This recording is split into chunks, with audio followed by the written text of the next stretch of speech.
Kemudian pertanyaan selanjutnya, kiban hukum santet. Nah,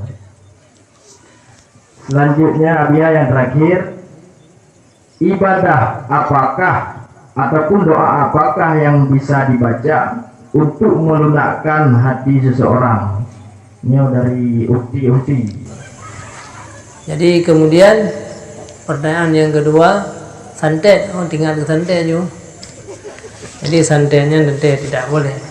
Jadi sihir dan sebagainya yang merupakan perbuatan yang haram, hukum mensihirkan orang lain dan sebagainya.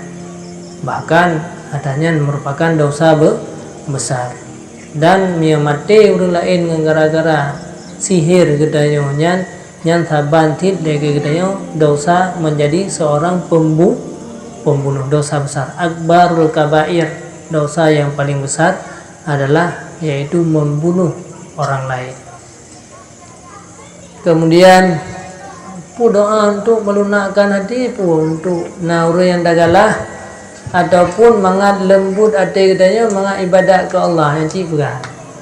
Punya doa pengasihnya hana apa biar.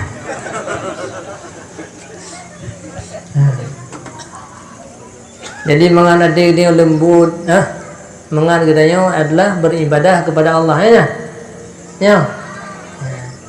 Imam Nawawi berkata, man ta'allama al-arabiyyata daqqa qalbuhu. Orang yang belajar ilmu bahasa Arab, dia akan lembut hatinya.